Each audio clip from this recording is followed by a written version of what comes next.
Do you know how a drone flies by itself, or how a hoverboard self-balances itself? How an aircraft or a rocket measures its orientation when flying or in the space? Another classic example is how people play billiards on a ship. I also didn't know, but my curiosity about the technology know-how brought me here to learn more and more. The critical success factor of all such magical examples are lying on gyroscope. And my today's topic is an extension of my gyroscope learning and answers some of the problem identified in the last episode. In the last episode, I have learned the basics behind the gyroscopes in terms of angular velocity and angular momentum determination. Based on the basic operandi of gyroscope, I had applied some mathematics to determine the approximate inclination. Although gyroscope was giving some inclination estimation, but there are some limitation or problems identified, such as gyroscope drift over time and random or faster movement was causing some orientation issues.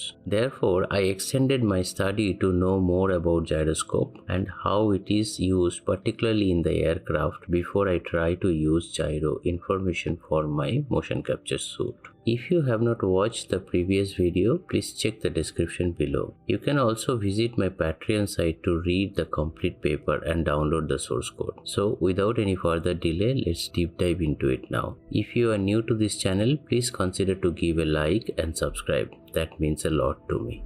Up till the previous video, I am trying to measure the inclination angles in 3D space in terms of x, y, z, reference to the Earth's surface. Considering the Earth's surface is flat, I mean by the reference plane with an angle of 0, 0, 0. This I can name it as a horizontal plane or horizon. Lifting x-axis is giving me angle displacement in x-axis in degrees. Same for y-axis as well. So far my device orientation is named as x, y and z, and I have identified x inclination by theta and y inclination by phi. I still have not touched or considered the z-axis inclination yet.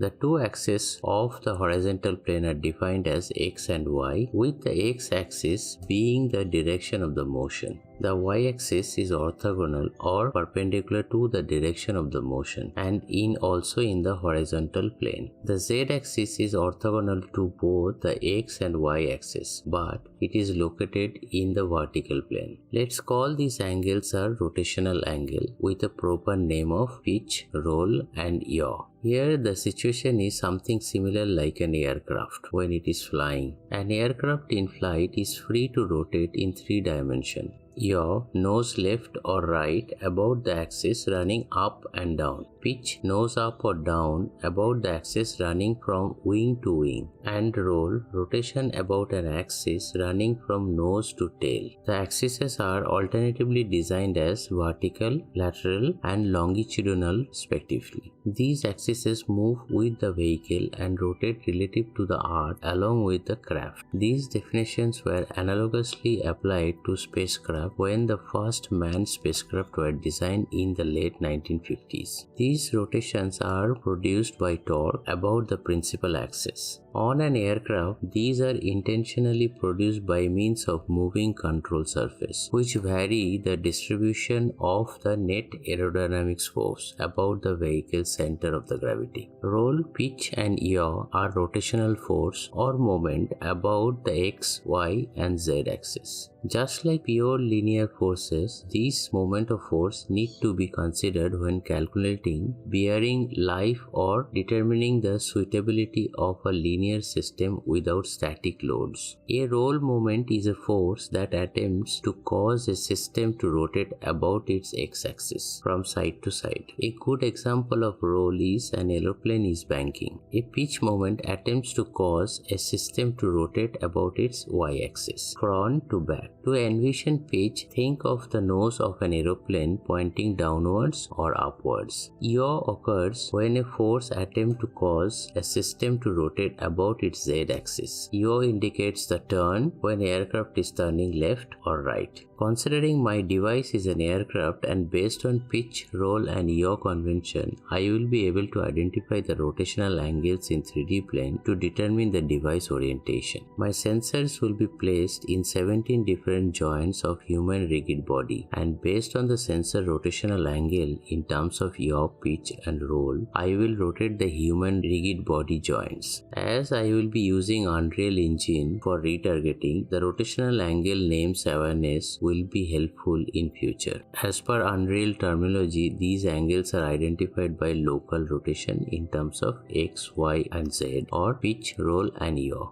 I just mentioned these rotations are produced by torque about the principal axis. Now, what is torque? In physics and mechanics, torque is the rotational equivalent of linear force. It is also referred as the moment, moment of force, rotational force or turning effect. It represents the capability of a force to produce change in the rotational motion of the body. The concept originated with the studies by Archimedes of the usage of lever. Just as linear force is a push or a pull, a torque can be thought as a twist to an object around a specific axis. This can be illustrated by a regular day-to-day life example like opening a door. It is easier to open the door by pushing it far from the hinges rather than pushing it closer to the point from the hinges. Pushing the door from the closer to the hinge to open the door require more force than push far from the hinges. After applying the force, the door will swing open, and how much the door will open is depend upon how we are pushing or applying the force. Let's consider 3 scenarios, and all these cases I will apply same amount of force. First scenario, apply the force perpendicular to the door.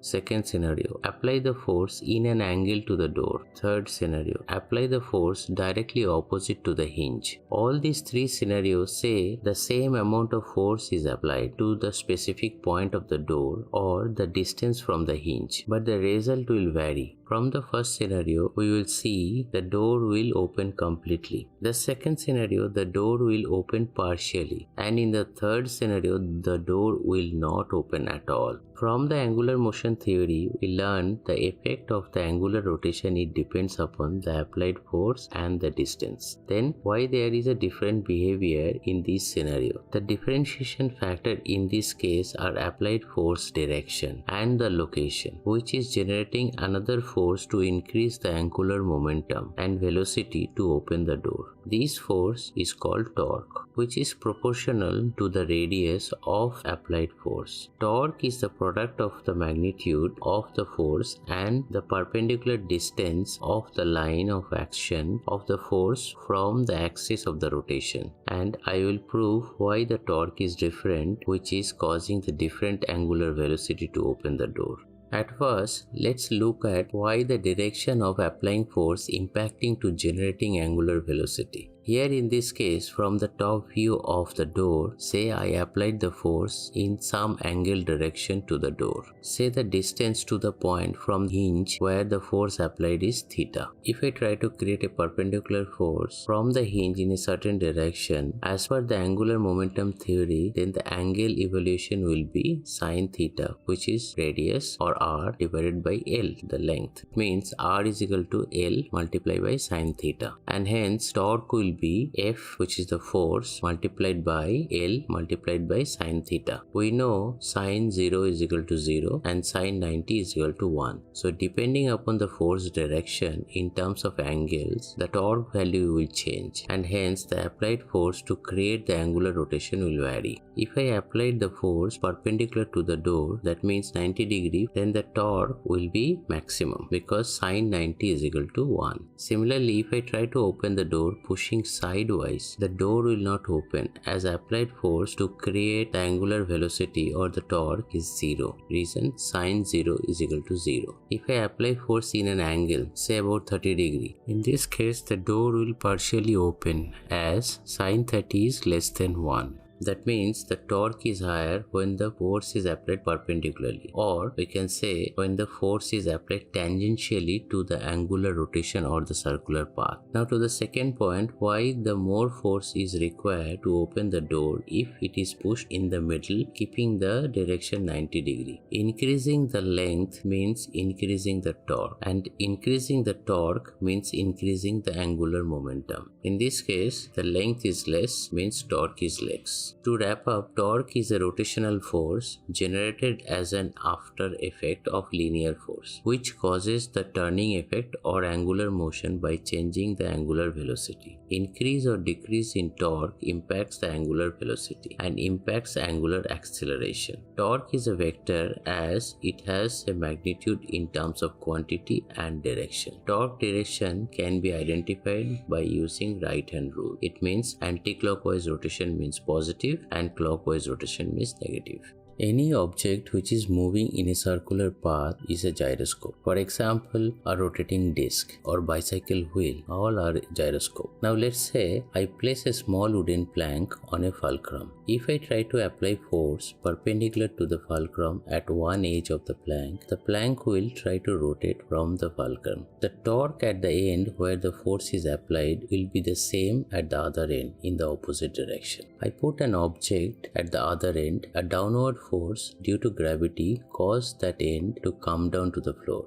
Now to pull the object end upwards based on the push other side, I need to apply more force to generate torque, which will neutralize the downward force caused due to the weight of the object. From the basic concept of torque, I understand that increase or decrease in length from the joint to the force location impacts the torque. In this case, if I reduce the plank size from the fulcrum, then using the same force on the other side of the plank, I will be able to generate more torque to lift the object further up. Similarly, more reduction in the length will increase the torque and lift the object further up. Increasing the length will decrease the torque, which will impact lifting the object. Such gain and loss of force in terms of energy is measured by mechanical advantage. A good example of generating torque is opening car wheel. If I use a small wrench to open the car wheel, it is very difficult to create an angular momentum so that the bolts rotates. At the same time, if I use a big wrench, then it will be easier to apply more force, which will cause the angular momentum to rotate the bolts. Let's consider a wheel placed on an axis which is horizontal to the ground. From the front view of the wheel, it appears as a plank placed on the fulcrum. If I apply a force on the left corner, the wheel will fall on the left side and it will create a circular path. Now, if I apply the right-hand rule, then I will get a torque direction to the front. Let's say the wheel is rotating anti-clockwise. It means the rotating disc will have an angular momentum pointing upwards. Now, if I apply the force on the left side, like before, torque will generate pointing to the front, which is perpendicular to the angular momentum direction. In this case, angular momentum will follow the torque direction. It means instead of tilting to the left, it will tilt to forward direction where the torque is pointing to. Although the force is applied to the left, it appears the force travel to the front 90 degrees towards the torque direction. Similarly, let's say a non-rotating wheel is now placed vertically, whose axis is parallel to the ground.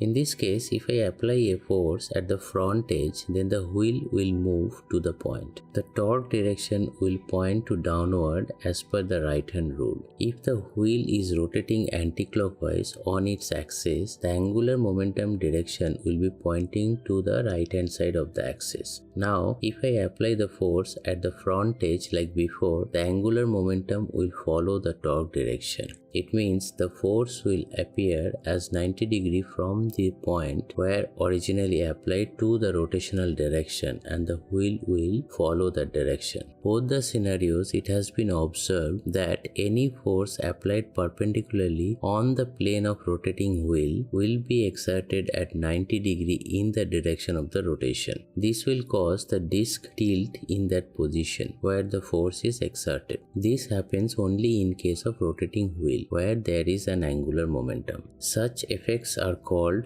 gyroscopic precession, or such gyroscopic effects are called precession.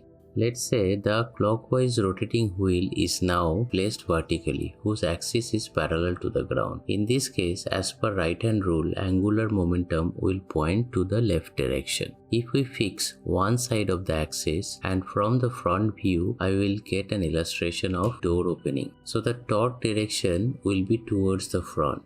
Due to the gravity, the wheel will try to fall, means a downward force will apply. Similar like previous scenario, in this case angular momentum will follow the torque direction, which resultant the disc will start rotating anti-clockwise parallel to the ground. This magic is also part of gyroscopic precision effect. In contrast to that, if I place the wheel horizontal from the surface, means its axis is perpendicular to the ground. If the wheel is not rotating, then it will fall down. But if the wheel is rotating, there will be an angular momentum generated which will point upwards. Gravity will try to bring the wheel down, just like the example when the wheel is not rotating. Again, this scenario is similar like my door opening example. It means gravitational force will create a torque, and at the same time rotating wheel will have an angular momentum. In this case, gravity will be applied in all the point of the wheels, which will try to bring the wheel down. Now the torque directions is continuously moving parallel to the surface. Now if angular momentum is trying to follow the torque direction, it will stay at the same place. That means the wheel will stabilize at the same place and it will keep rotating. Now if we add an extra force to tilt the wheel, that means that particular point the gravitational force plus the extra force will be added up. It means the generated torque will point 90 degrees from that point to the direction the wheel is rotating. In this case, angular momentum will follow the torque direction and then the disc will tilt in 90 degrees from that direction. As the added force is one time, means the torque will slowly reduce and only left with the torque generated by the gravity, and angular momentum will win and slowly reduce the angle to bring the wheel back in vertical position. If the wheel is rotating continuously, then it will stay like that forever. Such gyroscopic effect is called rigidity in space. So far I have learned two types of gyroscopic effect, rigidity in space and precession. Now let's work out how such effects are applied to measure the orientation. At first I will work on the rigidity in space effect. Normally such gyroscopes are placed in a gimbal. The spinning disc is called rotor. The rotor is placed inside two gimbal rings, inner and outer, whose initial position is 90 degrees from each other. The outer gimbal ring is also known as roll gimbal, which is connected to a fixed frame. The inner gimbal ring is also known as pitch gimbal, which is connected 90 degrees from the outer ring. Such structure allows the gyroscope to have freedom of movement on all three axes. This is called free gyro. When rotating, the gyroscope remains in its plane of rotation, regardless of the movement of the gimbals and the frame.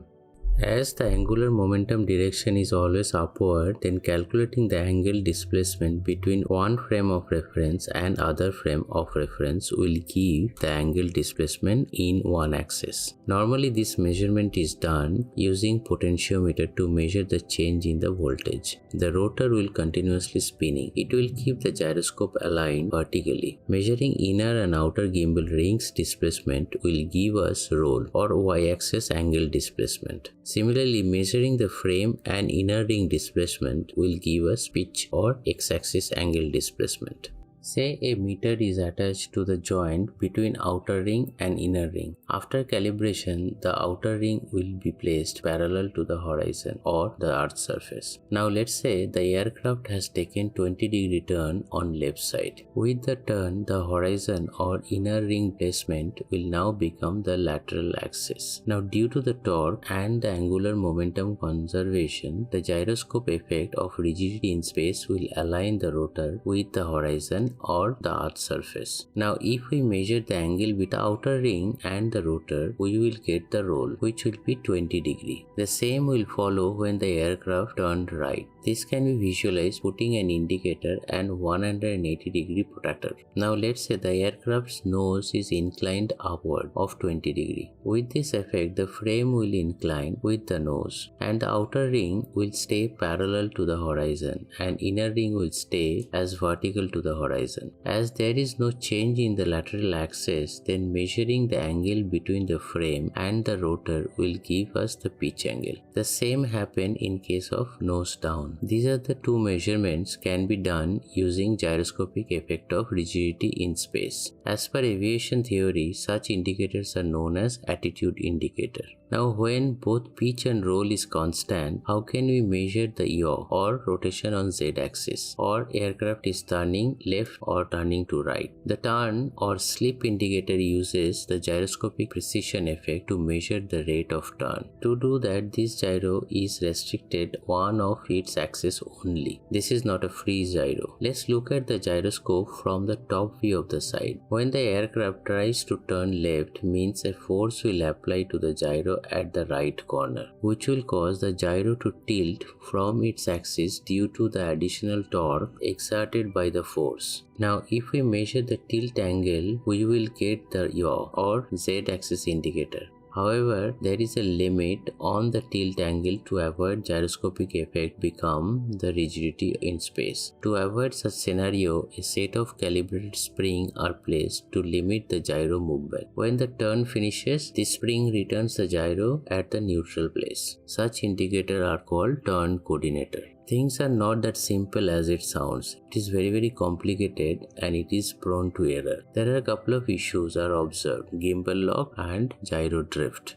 In case of attitude indicator for pitch and roll evaluation, gyroscope uses gimbal frames reference to identify the inclination. Sometimes due to excessive pitch or roll angles, the mechanical stop will prevent the gyroscope from rotating freely. One of the problem is gimbal lock, where all the rings including the frames align together. If this happens, then the rotor will find difficulties to align itself with the horizon. To avoid that, such gyroscope has a limit on pitch and roll. Normally, this gyroscope works pretty well for pitch up to ±85 degree, where the roll doesn't have any limit. It can work for full 360 degree. Similar like attitude indicator for turn coordinator, gyroscope has very much limited span of angle measurement due to the spring connected to the rotor. Overall, both rigidity in space and precession has a limit enforced to evaluate pitch and yaw, so that the gyroscope behaves as smoothly as expected. Second problem is the drift issue. When the gyro is calibrated, it remains rigid in the space. That means the rotor is aligned with the Earth's surface. As the Earth is not static and it is also rotating on its axis at 15 degree per hour, it means in an hour the Earth will rotate 15 degree. That will cause the horizon to tilt 15 degree from its previous point. As the gyroscope is rigid in space, the rotor will continue to align the previous measured horizon and it will not consider the new horizon alignment, which means the attitude indicator will drift by 15 degree at every hour.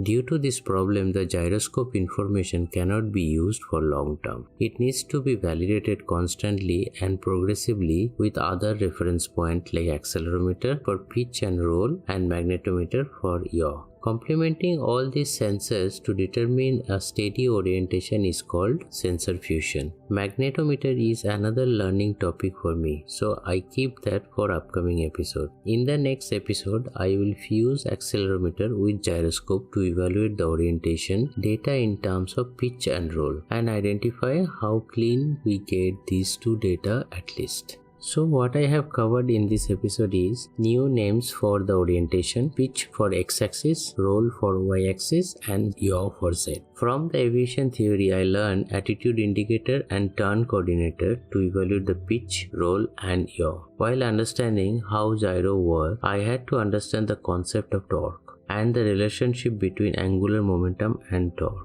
I also have covered gyroscopic effects like rigidity in space and precession, and how these effects are being used in aircraft to determine the orientation. Finally, I looked at the problems in gyroscope, why it cannot be used for long term, and what are the options do we have to avoid these problems. As you know, I am also learning, and my resources are either Google suggested research paper or YouTube suggested videos on the topic. Based on the time spent on learning last few weeks, I made this video to demonstrate my learning. I might be wrong and not able to explain it properly. If you could point out the problems in my current knowledge, please comment and help me to rectify it. On that note, I am finishing this video here. I hope you like the progress and the strategy of the development. Please stay tuned for such interesting topic and the solution. Till then, stay safe and take care. Thank you for watching.